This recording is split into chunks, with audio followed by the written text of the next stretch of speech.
Demand तो हमारी यही है सरकार से कि उसने जो शहीद हुआ है वो उसका शहीदी का दर्जा उसको दिया जाए और उसके जो बच्चे हैं उनके लिए कम से कम भी उनकी पढ़ाई के लिए या उनके भविष्य के लिए कम से कम भी 1 करोड़ रुपया गवर्नमेंट उनको दे मदद के तौर पर, ताकि वो बच्चे जो हैं वो आगे बढ़ सकें और अपनी ज़िंदगी जो है वो संभाल सकें, क्योंकि ये बहुत गरीब फैमिली है और उसी के सिर पर वही विजय कुमार कमाने वाला था इनके घर में। और उसका विजय कुमार के जो पिता हैं वो भी डेथ हो गई है, उसकी माँ भी उसी के साथ रहती है, वो भी विधवा है। तो दोनों फैमिलियाँ उसी पर डिपेंड करती थी। वो सुबह जाता था बेचारा कटर से बस लेकर शिवखोड़ी जाता था, यात्रियों को लेकर के शिवखोड़ी में, और उधर जाकर शिव भगवान के दर्शन करवाता था। यही वो काम करता था ड्राइवरी का।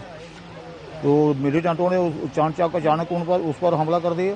और जैसे कि यात्री बता रहे थे, हॉस्पिटल में हमने यात्रियों से बात हुई, जो लोग बचे हुए थे वो बता रहे थे कि वो मिलिटेंट आकर के वर्दी पाई हुई थी खाकी आर्मी वाली, और वो उसको बोल रहे थे कि सवारियों को नीचे उतार और बस को रोक। उसने रोका नहीं, ऐसे नहीं किया तो उन्होंने गोली मार दी। उसकी लात में पहली गोली लगी तो उसने सवारियों को कहा कि भाई आप छुप जाओ, ये मिलिटेंटों ने हम पर हमला कर दिया है, आप सीटों से उतर के नीचे बढ़ जाओ बस के अंदर। तो उसने बस को नहीं रोका। अगर बस को रोकते तो वो सभी नीचे उतारते तो जितने लोग बचे हैं वो भी नहीं बच पाते।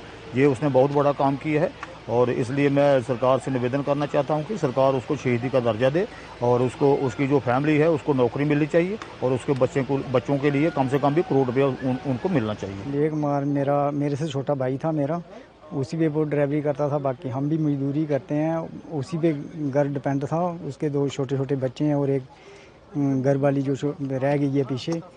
उसका सरकार की तरफ से यही है कि जैसे उन मिलिटेंटों ने अभी मारा है, एक 1.5 साल का बच्चा, एक 8 साल का, उसके पढ़ने के लिए जहाँ उसकी घर वाली को कोई नौकरी दी जाए और जो है जो भी सरकार की तरफ से उन्होंने डीसी साहब ने आश्वासन दिया हुआ है कि उसकी घरवाली को नौकरी देंगे।